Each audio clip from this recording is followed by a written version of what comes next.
महायुतीतील नाशिक संभाजीनगर मतदारसंघाचा तिढा अजूनही सुटलेला नाहीये। नाशिक मतदारसंघावर अजूनही महायुतीतील तिन्ही पक्षांकडून दावा सांगण्यात येतोय, तर संभाजीनगरात भाजपचा उमेदवार असेल की शिवसेनेचा हे देखील अजून निश्चित झालेलं नाहीये। पाहूया। नाशिकची जागा शिवसेनेला मिळाली पाहिजे। दावा त्यांचाही असू शकतो, राष्ट्रवादी काँग्रेस पक्षाचाही दावा आहे। वरिष्ठ पातळीवरती चर्चा होत असताना तर राष्ट्रवादी काँग्रेस पक्षाकडनं ती जागा लढवली जावी अशापैकी चर्चा त्या ठिकाणी झाली होती। महायुतीमधील नाशिक मतदारसंघाचा तिढा अद्यापही सुटला नाहीये।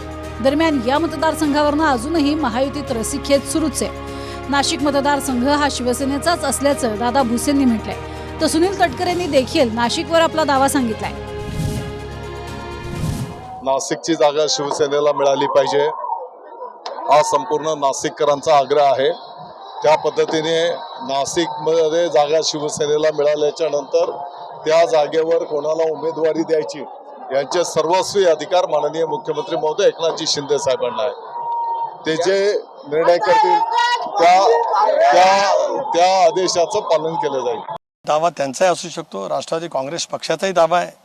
वरिष्ठ पातळीवरती चर्चा होत असताना तर राष्ट्रवादी काँग्रेस पक्षाकडनं ती जागा लढवली जावी अशापैकी चर्चा त्या ठिकाणी झाली होती।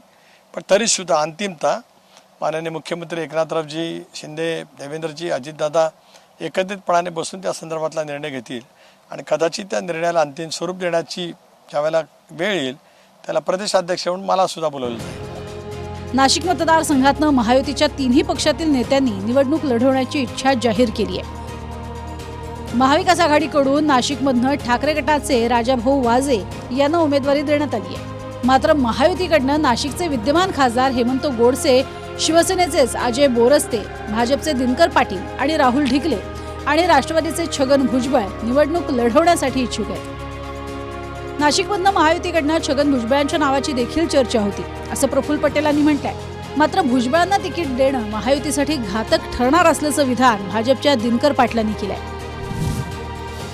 एक चर्चा सामान्य अशी आली आणि आम्ही पण थोडा आग्रह धरला होता की नाशिकची जागा, कारण तुम्हाला माहीत आहे की 3 आमदार 6 पैकी राष्ट्रवादीचे आहे आणि 3 आमदार BJPचे आहे आणि जे शिवसेनाचा जो खासदार आहे, म्हणजे मी काय कोणाच्याबद्दल काही चांगला वाईट नाही बोलणार, पण त्यांच्या ऐवजी दुसरा कोणाला द्यावा अशी पण काही चर्चा चालली होती।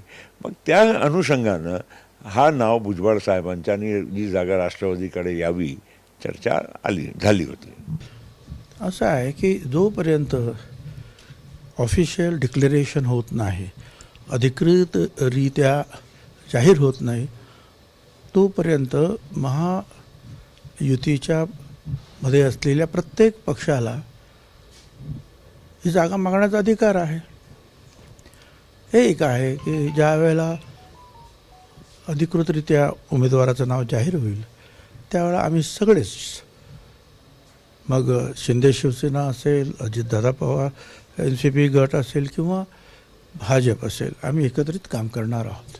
छगन भुजबळांना जर उमेदवारी दिली, मी त्या दिवशी सांगितलं आहे, छगन भुजबळांचा जो उपयोग करून घ्यायचा आहे OBC नेता म्हणून, त्यांना राज्यसभा द्यावी आणि त्यांना भारतभर फिरवावं।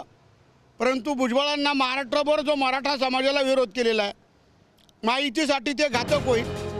नाशिक लोकसभेत सिन्नर, नाशिक पूर्व, नाशिक मध्य, नाशिक पश्चिम, देवळाली आणि इगतपुरी हे 6 मतदारसंघ येतात। 2019ला नाशिकची लोकसभा शिवसेनेच्या हेमंत गोडसे विरुद्ध राष्ट्रवादीच्या समीर भुजबळांमध्ये झाली होती।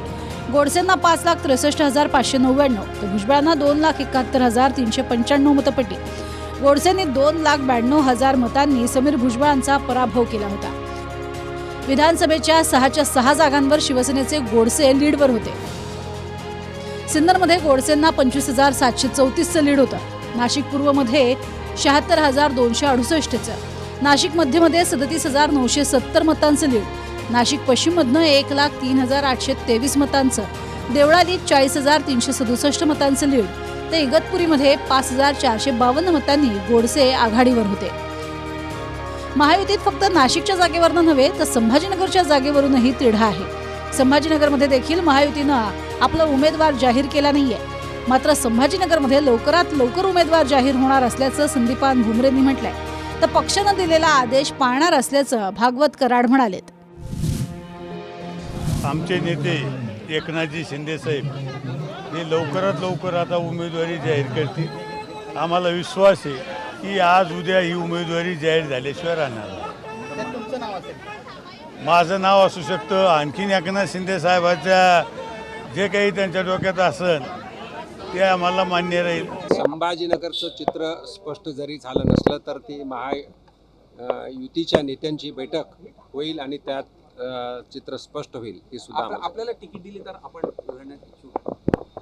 मला तर क्लस्टर प्रमुख केलेलं आहे आणि मी पक्षाचा एक कार्यकर्ता आहे म्हणून पक्ष जो सांगेल तो आदेश मी मान्य करणार आहे.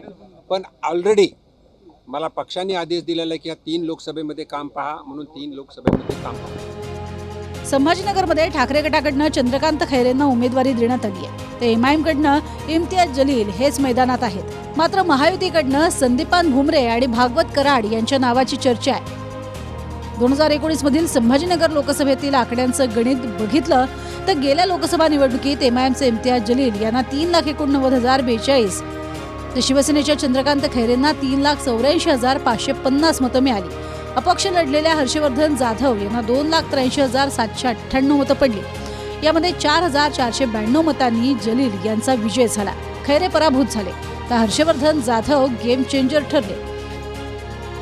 2019च्या लोकसभेत कोण कोणत्या मतदारसंघातनं लीडवर होतं यावर एक नजर टाकूया.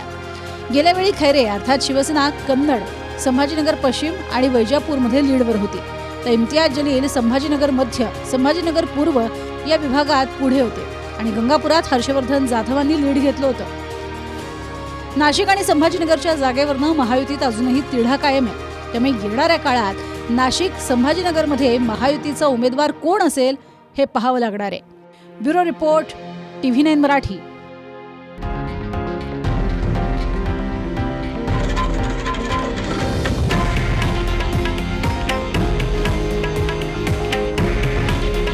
हे आहे देशातील नंबर 1 न्यूज नेटवर्क आणि आपण पाहत आहात TV9 मराठी. काळजी तुमची, हित महाराष्ट्राचं.